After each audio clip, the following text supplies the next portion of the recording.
Comrade Atiku Yisa, the president of the National Association of Nigerian Students, NANS, was recently in detention with Mazi Nnamdi Kanu at the DSS facility. Now, we all know Nnamdi Kanu as the leader of the Indigenous People of Biafra, IPOB, but what many don't realize is that his influence in prison stretches far beyond just the Igbo community. In fact, Atiku Yisa shared a conversation he had with a Fulani inmate, someone who didn't speak English but communicated in Hausa and Arabic. This inmate had nothing but respect for Nnamdi Kanu. He said, "If you see Mazi Nnamdi Kanu, he will like you because you can speak English. He's a good man. If you have any problem, tell him. He will help you." Now, just think about that. This isn't a random statement. This is the perspective of someone who was in the same facility as Kanu. Someone who doesn't even speak English, but who had such a strong belief in Nnamdi Kanu's character. Oh, it's interesting because in this statement, we get to see a side of Kanu that's rarely highlighted in the mainstream media. While his agitations have been framed as an Igbo cause, this perspective shows that he's viewed as someone who fights for everyone, someone who doesn't just represent the Igbos, but Nigeria as a whole. According to Atiku, it wasn't just this one Fulani inmate who saw Kanu as their leader. In fact, everyone in that detention facility, regardless of their ethnic background, looked up to him. They didn't just see him as a figurehead of the Igbo struggle, they saw him as a leader fighting for the betterment of Nigeria. Now, let's pause for a moment and think about this. How is it possible that someone who is constantly painted as divisive by the media could be seen in a detention facility by people from all ethnic backgrounds as a unifying leader? Could it be that the media's portrayal of Kanu is more complex than we initially thought? Or is there something more to his leadership that we're missing? Is his vision truly more inclusive than just fighting for the Igbos? These are questions that we need to consider. In Atiku Yisa's words, the perception in that detention center was clear. Nnamdi Kanu was more than just a political figure. He was seen as a man who was there for everyone, regardless of their background. He wasn't just an advocate for the Igbo people, but for the whole of Nigeria. This brings us to an important point. Why is it that those who are close to Kanu, who have spent time with him in difficult situations, view him differently from the way he's portrayed by the media? There's a lesson here, isn't there? It's easy to look at someone's actions from the outside and make judgments, but when you're in the trenches with them, when you've shared space and experiences with them, your perspective may change. So, it's possible that the media narrative surrounding Nnamdi Kanu is one that doesn't fully capture the essence of who he is. It's one thing to criticize from the outside, but another to truly understand what someone stands for when you're living alongside them in the most trying of circumstances. Now, imagine being in a detention center. You've been through a lot, you're in a confined space, and the environment isn't exactly the best for fostering positive relationships. Yet, despite this, Nnamdi Kanu became a figure of hope and leadership for people from different ethnic groups, including the Fulani, Hausa, and others. And that says a lot. It shows that his influence isn't confined to a specific region or group. It's about something bigger. It's about the kind of leader who can unite people even when society tries to divide them. It's about the kind of leader who listens, who helps, who offers support, regardless of who you are or where you come from. In a place like prison, where things are often at their worst, his actions spoke volumes. But let's take a step back and think about this for a moment. If Nnamdi Kanu can unite people in a place as harsh and divided as a detention facility, then what does that say about the potential for unity in Nigeria?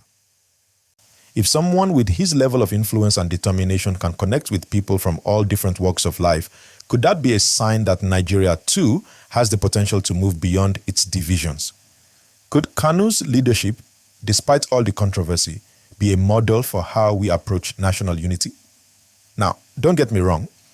I'm not saying that Nnamdi Kanu is without flaws. Like any leader, he's been a controversial figure. But his story raises some important questions about how we perceive leadership and how we, as Nigerians, engage with leaders who challenge the status quo. Could we learn something from the way Kanu has been able to bridge divides, even in a prison setting? Could this be a lesson in leadership that goes beyond the typical politics of ethnicity and region? The next logical question here is, how do we, as a society, begin to apply these lessons in the real world? How do we take the example of someone like Kanu, someone who has been able to bring people together even in the most unlikely of situations, and apply it to the broader context of Nigerian society? What steps can we take to move beyond our divisions and work towards a more united country? And that's where the challenge lies. It's easy to say that we need unity, but it's much harder to achieve.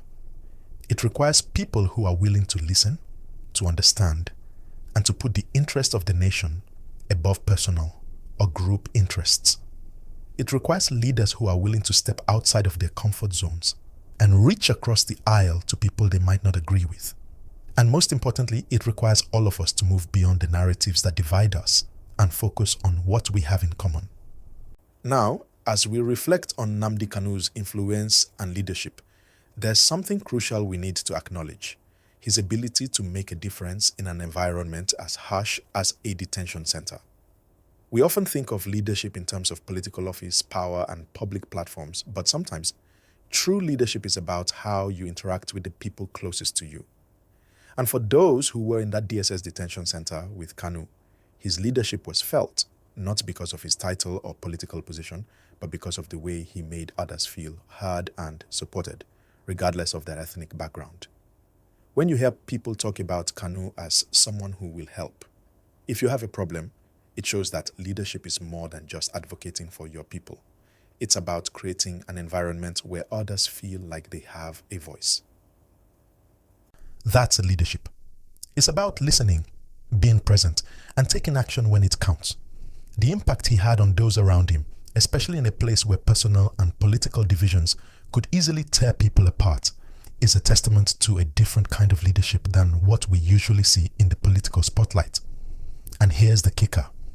In a country like Nigeria, where ethnic, religious, and political divisions often feel insurmountable, can we afford to overlook the possibility that there are leaders who might have the ability to unite us, even in the most unexpected places? People like Nnamdi Kanu, whether you agree with his methods or not, are still able to inspire unity in the most difficult of circumstances. What would it look like if we allowed more leaders like that to rise, even if they don't fit the conventional mold? We know that Nigeria has been deeply divided, whether it's through politics, religion, or even regional differences. And while the political narrative often leans towards division, real change happens in the spaces where people are forced to come together. Kanu, for all his controversies, seems to have cracked that code in the detention facility. But how do we translate that into real-world national change? The story of Nnamdi Kanu isn't just about his fight for independence or his stand on Biafra. It's about his ability to make people from all walks of life see him as someone who could offer solutions. And it's in that aspect that we must start looking at what type of leadership we need in Nigeria today. Do we need more leaders who are more interested in winning the battle? Or do we need leaders who are able to truly listen, understand, and unite? And here's something to think about. What if we approached leadership differently? What if instead of looking for leaders who simply represent a particular group, we started looking for those who can represent the whole country, who can bridge the gaps, heal the divides, and bring everyone to the table? Is that an ideal we should be striving for? And if so, how can we create space for such leaders to emerge? That brings me to my next point. The political landscape in Nigeria is full of tension. But just because there's tension doesn't mean that unity is impossible. If Nnamdi Kanu, who has been at the center of political strife, can build connections in such a divided space, then perhaps we, as Nigerians, need to start thinking about how we too can bridge the gaps in our own communities. The truth is, building unity is difficult, especially when so much of the country is focused on what separates us But Nnamdi Kanu's story challenges us to rethink that approach. Maybe it's not about focusing on the divides as much as it is about focusing on what connects us. After all, everyone in that detention center, regardless of their background, saw Kanu as someone worth following, someone who cared, someone who would stand up for them. And as we think about this, let's challenge ourselves. In our own lives, how can we become more like that? How can we create the kind of space where people feel safe, heard, and valued, no matter their background? How can we build the bridges that need to be built in our own communities, whether in politics, family, or friendships? So let's take a moment to reflect on this. Let's think about how we, as Nigerians, can begin to build a society where unity isn't just a dream, but a reality. What role can we play in creating a country that is truly united, where people from all backgrounds can come together for the common good? If you enjoyed this conversation, be sure to like this video, subscribe to the channel, and drop your thoughts in the comments. What do you think about Nnamdi Kanu's influence? Can we apply the lessons from his leadership to help build a more united Nigeria? Let me know your thoughts. I'm looking forward to hearing from you. Remember, the conversation doesn't stop here. Stay tuned for more updates. And as always, keep engaging, keep questioning, and keep pushing for a better future.